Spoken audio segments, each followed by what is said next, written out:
Hi guys, welcome to the tutorial. In this video we're going to be looking at some different techniques for hiding objects. So in some instances you may have a stock image that you're working with and you need to get rid of an element. So for the example we're going to be looking at this crucifix pendant, and it may be the case that you have a client that needs to switch it up for something different. I've actually had to do this myself recently, which gave the idea for the tutorial. So one method that everybody online likes to talk about, and there's tutorials everywhere, is the content aware fill. So I'm just going to show you that method first, and it works well in most instances where the surrounding area is nice and clean and uncluttered. So I'm going to hit L for lasso tool, and I'm going to draw a rough selection around this crucifix. I'm going to do that freehand, and then right click and go fill, and the contents on the drop down, if it's not already highlighted, go content aware and then go OK and click off to deselect that. And that's not too bad. There's not any degradation. There's a tiny little bit of variation there, but if you had a replacement object replacing the crucifix, that doesn't look too bad at all. But there's a problem. Content aware fill doesn't work for all instances, and sometimes you have to try a different approach. So we have another stock image here, and what we'd like to do, let's just say it was a horror piece, and we wanted to get rid of the eyebrow. There's actually another method that you can use, and that is the patch tool, which is located via the kind of healing area over here. So I'm going to select the patch tool, and again just draw a rough selection around the eyebrow. So I'm just going to go around, and I'm doing this freehand. Just go around, rough selection and eyebrow. Now with the patch tool, once you have the selection, what you need to do is click inside of it, hold down and drag outwards to a clean area. So it's going to sample from the clean area and then fill within that zone there. So I'm just going to let go now and hit Command and D to deselect. It's not done a bad job. It's okay, but there are some little artifacts there, some little scraggy bits that don't look great, but we can easily get on top of them. So I'm just going to grab the spot healing brush, change the diameter using these square brackets on the keyboard, and just paint over these, and it will sample from the surrounding pixels just to clean that up a little notch. And this line here, and there, and there, and there. So that's a start, and you can always do more. But you've just received you've just removed the eyebrow itself. Let's just have a look when we do that same thing, but with content aware. So I'm making a selection using a lasso tool, L, right click, fill, and then content aware. Okay. It goes a bit wafty. It's not too good. So in that instance, the patch tool does work slightly better. When you have objects or items that you want to remove, say for instance we wanted to remove the mouth here, the patch tool wouldn't do too great. The content aware tool wouldn't work at all. We'll just try that for argument's sake. So there, right click, fill, content aware, go OK. Let's give it some time. It's a lot of pixel information there, and it's completely garbled. So content aware isn't good enough in that instance. What we're going to do now is try the patch tool, and we'll see what it looks like. So clean area there. Give it a second to load, and again completely unsuitable. So these snazzy kind of autofill tools, they're great in many instances, but when you've got something like this, it requires a bit more finesse. You need to get your hands dirty and you need to go manual.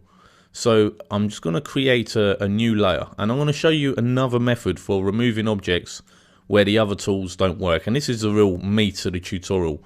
I hit B for brush, and I've got a fairly smallish width there that you can see. Now the idea is to sample.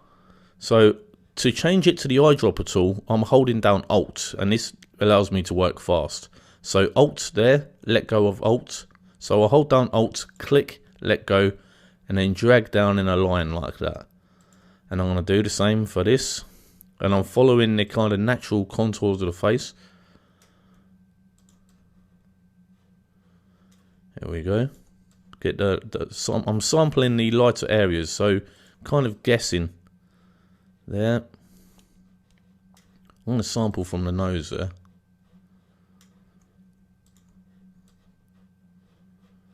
So this doesn't have to be really clean. You're just dragging down, sampling. So Alt, click, let go of Alt, drag downwards, and you're following the lines, the shades of the face. So this will take a little bit of practice and a little bit of getting used to. So we're sampling these dark shadows here, the lighter shades in the middle. Let's just bring these down a little bit further so they go over the shadow that the lips are casting. Okay, so there you go. I'm going to zoom out a bit. At the moment, that looks awful. It's meant to look awful at this stage. Let's just give it that a little bit more lightness up there. Okay, so you have this very rough kind of tonal smackdown on the face. What we want to do now is go Filter, Blur, Gaussian Blur. And we're going to push that up. Let's just have a look, see how that looks. So that's sort of 44.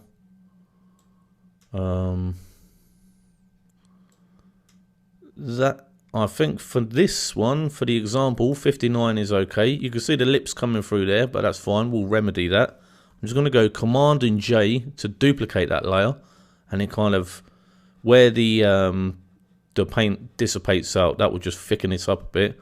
Down, merge down, Command and E to merge down. Now then, this is going to look Barbie doll. This is going to look very plastic. It's just going to be a shiny skin effect.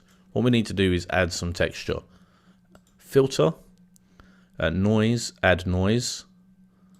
In this instance, I've done this before, so I know 2.45 works okay. So hit OK. That's a little bit scratchy. So what we'll do is go Filter, Gaussian Blur, and we're going to pull that down to about 1. I'll type 1 in. 1 will do the trick, and then go OK. Okay, now it has a bit more texture and it looks a bit more natural. So that in itself is looking quite good. What I'm going to do is click on Add Layer Mask, and I'm going to invert the layer mask to black so it hides everything. To invert, I used Command and I and Control and I if you're on a PC. I'm going to hit B for brush. I'm going to make the brush a lot bigger by hitting the right square bracket, and just going to selectively paint in that effect exactly where I need it.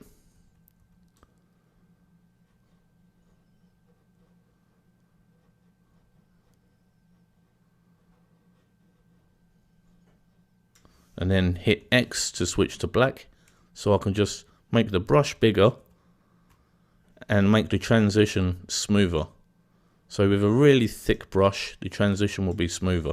Hit to X, change it to white, bring that in there where we need it.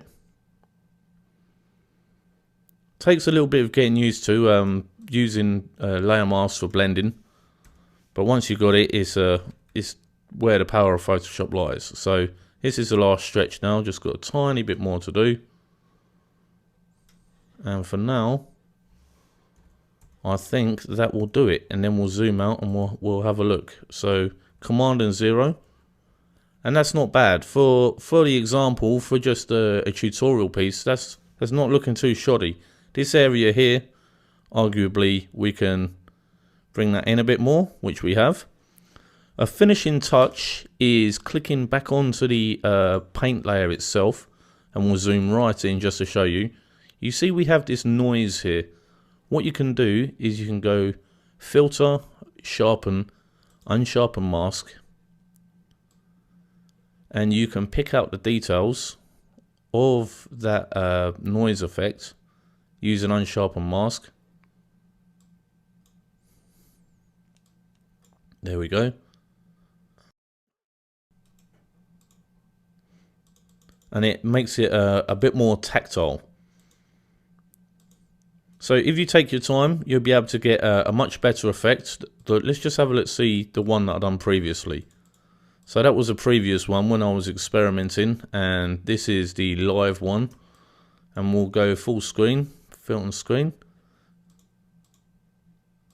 And that's under 10 minutes worth of work. So if you spent your time on it, you could arguably remove any item or on skin. And the same principles can go to landscapes, clothing. There's limitless applications for this.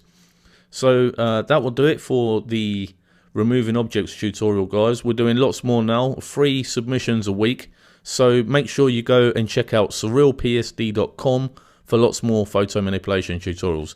Thanks for viewing, guys. See you later.